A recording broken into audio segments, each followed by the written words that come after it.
I recently got to see a CLK GTR Roadster in person, and I wanted to make this video to talk about some of the smaller details that most people probably don't know or care about. So if things like the paint code or the type of materials used or the type of parts used in the car don't interest you, this video probably isn't for you. We're going to go over some really specific stuff that is kind of irrelevant, but it's kind of cool if you care about that kind of stuff. So sadly, I do not have an actual CLK GTR to show you in person. I just have this little toy model that I've had for over 20 years, if you can't tell by the dust. So I'll be using pictures and kind of what I have here to kind of demonstrate what I'm talking about. My apologies if you thought there was an actual CLK GTR. So the one I got to see is on display at the Marconi Museum at the making of this video, which is March 2025. So if you are interested, go check out their website. You can go Google them. They're in Tustin, California. They got a bunch of cool stuff. Check them out if you want to see one. I also got to see a hardtop coupe at the Classic Center. It was in for service, but I didn't get to see it as up close as I did at the Marconi. That was the first time I ever saw one in my entire life, and I live in Southern California, so there are actually more than a couple of these around here. They just don't come out often. All right, so let's start with what parts this car has on it. So it was incorrectly stated in a recent video about the CLK GTR that it uses some parts with the common CLK and other cars of that generation, and that is partially true. However, it was mentioned that stuff like the headlights is the same, which is very false. The grille. So while obviously it does take inspiration from the CLK and the E-Class of the time, like the W210 and more specifically 208, which would kind of be what a CLK is. So you can see the grille and the headlights kind of have the same shape, although they are not interchangeable. So your standard pedestrian 208 CLK will not have headlights and grills that fit on a CLK GTR, although they do look similar. If you take a look at the headlights, the CLK GTR appears to have projectors. The inside design is completely different if you get an up close look to it. On top of that, the angle of the headlights is completely different too, the way it mounts and all that. And the size of the grille, although I did not compare them side by side, just from memory, it does appear that the CLK GTR has a much larger grille. It will most likely not fit on a 208 CLK. The part to me that I think is from a pedestrian 208 CLK is the taillights. The shape and size of them do appear to be from a standard 208. So cars like the 210 E-Class also have a similar design taillight, which of course, they do look the same, but they are different shape and size if you get up close. So they are a little bit longer, and they are not interchangeable with the 208, and of course they're not interchangeable with a CLK GTR. The Wagon 210 taillights do look more similar, however they're still not the same. The CLK lights are still unique, so you can kind of see from this angle just the difference in the shape and size. Even though they are both 210 E-Classes and you do look the same, they are not. The one thing I do believe that is the same is the door handle. So here's my 210's door handle. It does appear to be the same design. However, it does appear that on the CLK, this chrome section is not present. It is painted body color. So I do believe it's the same thing, just painted body color. The 208 CLK also has a similar thing, and some people will paint it body color. So it does look nice with or without the chrome. It's just a preference thing. And the other thing that I noticed that was not pointed out was the side marker around the fender. So on this car, we could see it's that little nub that's sticking out in front of the door. It's clear on the CLK GTR, and that is a Euro thing. So in the States, we did not get that. However, on Euro 208 CLKs, Euro pre-facelift 210s, they had that same side marker on the fender, and it appears to be the same size and shape as those. So that is another part I think it shares with the common cars. So this is a facelift 210. So obviously it has the indicator on the mirror, but if this is a pre-facelift Euro car like the E60, then it has a marker right on the fender. So that is something I believe is the same, and they do come in amber or clear. And the other thing that I noticed that I think it might share with the standard pedestrian car is the side view mirrors, not the actual housings, but the glass in the mirror. It appears to be the same size and shape as the standard 208 mirror. Obviously it'd be Euro spec. Other than that, I think everything on that car is pretty unique and bespoke to it. So obviously it does have a lot of similar looking parts, like for example the wheels. They are obviously unique to that car because they're super wide and they're center locks. However, the R230 SL55 AMG has the turbine wheels, which look similar, which are a 5-lug pattern, which will fit on many other cars. So that's something that looks similar. Obviously the hood ornament is probably the same as a standard Mercedes. It's not going to share the headlights or the grille. That stuff was just incorrect, so I just want to clear that up for those that care about the small details. So one thing I do have here I could show you that is pretty much the same as a CLK GTR, is the radio head unit. So this is the Becker Traffic Pro in my 124 E-Class, and this is the Mercedes-Benz branded one. The one on the CLK GTR I think says Harman Kardon or something like that.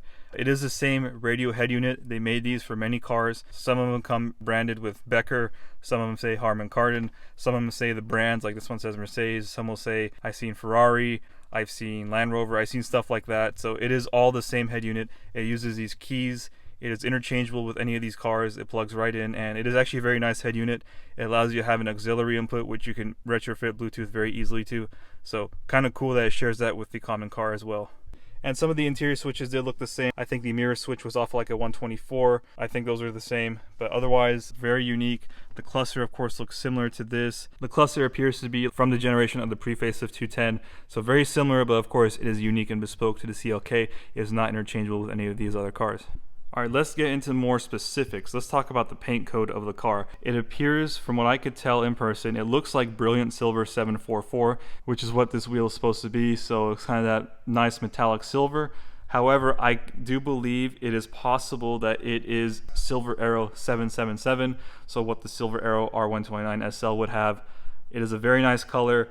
It wouldn't surprise me either if they also made a bespoke color to that car. However, seeing as they share a lot of materials on the inside, I believe it is 744 Brilliant Silver. It is a very nice color, and it kind of makes sense. However, the reason why I think it might be Silver Arrow is because of the interior. So here on the toy car, it has the plaid interior, but the one I saw, the Roadster, has the Silver Arrow leather interior. Now, of course, Mercedes likes to call it different names, but it is actually Silver Arrow leather, the same ones used in the R129 SL Silver Arrow edition. I did actually get to compare a piece I have to it, and it is a complete match. So here we have the door panel of a 210 with the two-tone black and silver interior. Now Mercedes likes to call this gray. They will not call it Silver Arrow on the 210 to not take away from the R129, but I've actually compared this to the same R129 interior, and it is a 100% identical match. This is Silver Arrow leather. I don't care if they want to call it gray. Some people may not believe me, but it is 100% the same leather as a Silver Arrow. The reason why it looks different between cars is, like, obviously this stuff ages. Like this one's pretty dirty, so it's kind of darker. But if we look underneath the cap right here, the leather looks exposed to the elements. That is what the true color is of this leather. It does turn a little darker as it gets dirtier and probably oxidized. So it is actual Silver Arrow leather. And the CLK GTR, at least the one I saw, had the Silver Arrow leather, and it's actually really nice. There's a metallic flake into it, which is pretty unique. And this is smooth Napa leather, so it's the exact same leather they use in that car. And it's kind of interesting, Mercedes was using metallics in their leathers during this time period. Here is the ruby red two-tone of the 210, and this is also metallic as well. It's kind of hard to see. You really need to get a bright light on there, but this is metallic as well, and it is Napa leather, as well as the upper portion of the door panel. That is smooth Napa leather. So this is the leather that was used all throughout the CLK. It's used on the dash, the A-pillars, the center console. It's a lot like a Designo CLK 208. If you ever seen one of those do have the leather all around. And same thing with the two-tone steering wheel. It has the Silver Arrow portion on the top. So yeah, most Mercedes will tend to use this rougher leather with texture on it, but the CLK uses smooth Napa leather, which I have right here. It is a very nice leather. It's very prone to wear. Unfortunately, it does tend to not last as long. However, when it is new, it is probably the nicest leather you can put in your car. So that's kind of cool that CLK has that.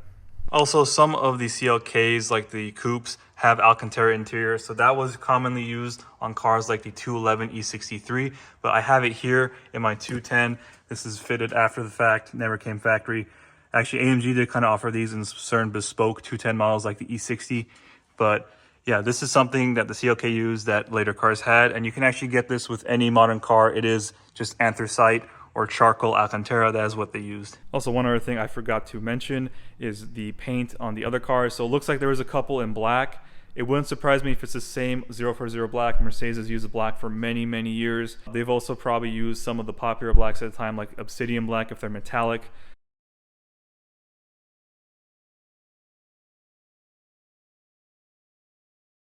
And of course there was that red one, but that could probably be either something similar to this or signal red, something like that. It could also be something unique and bespoke. But yeah, it just seems that Mercedes used a lot of what they had in the production cars to make a race car, so that's kind of cool. So yeah, it does share a lot of materials and parts with the other car, but most of it is unique.